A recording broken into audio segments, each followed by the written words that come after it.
கருப்பு பணம் மற்றும் கள்ள நோட்டை ஒழிப்பதற்காக பாரத பிரதமர் நரேந்திர மோடி கடந்த 8ஆம் தேதி முதல் புழக்கத்தில் உள்ள 500 ரூபாய், 1000 ரூபாய் நோட்டுகள் இனி செல்லாது என்று அறிவித்தார். இதனால் கருப்பு பண முதலைகள் அதிக அளவில் பாதிக்கப்பட்டார்களோ இல்லையோ, சாமானியர்கள் மிகவும் அதிகமாக சிரமப்பட்டார்கள். இந்த நிலையில் அரசு போக்குவரத்து கழகங்களின் சார்பில் 9ஆம் தேதி முதல் நேற்று வரை பழைய 500 ரூபாய், 1000 ரூபாய் நோட்டுகளாக 100 கோடி ரூபாய் வரை வங்கிகளில் செலுத்தப்பட்டு உள்ளதாக கூறப்படுகிறது.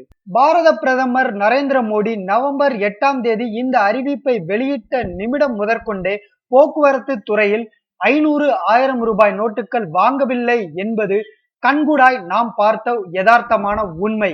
ஆனால் இதற்கு மாறாக வங்கிகளில் 100 கோடி ரூபாய் வரை 9ஆம் தேதி முதல் நேற்று வரை அரசு போக்குவரத்து கழகங்கள் சார்பில் டெபாசிட் செய்யப்பட்டுள்ளது. பெரும் அளவில் கருப்பு பணம் சத்தமில்லாமல் வெள்ளையாக மாறி உள்ளது என்பதற்கு ஒரு சிறிய உதாரணம். தமிழகம் முழுக்க உள்ள போக்குவரத்து கழகங்களில் தினமும் 20 கோடி ரூபாய் வரை வசூலாகிறது.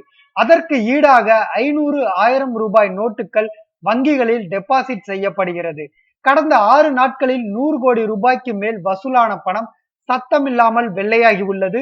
சென்னையில் மட்டும் சராசரியாக ஒரு நாளுக்கு 3 கோடி ரூபாய் வரை வசூலாகிறது என தெரிகிறது.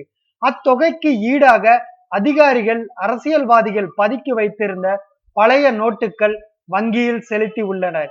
மாநகராட்சி போக்குவரத்து கழக பணிமனைகளில் இருந்து 30 பணம் எண்ணும் இயந்திரங்கள் தலைமை அலுவலகத்திற்கு கொண்டு வரப்பட்டு உள்ளதாகவும் ஒரு தகவல் கூறப்படுகிறது. சாமானிய மக்கள் கையில் இருக்கும் 500, 1000 மாற்ற சிரமப்பட்டு கொண்டு இருக்கும் வேளையில் அரசியல்வாதிகளும் அதிகாரிகளும் சத்தமில்லாமல் தங்களிடம் இருக்கும் கருப்பு பணங்களை வெள்ளையாக மாற்றி வருவது மக்களிடையே பெரும் அதிர்ச்சியை ஏற்படுத்தி உள்ளது.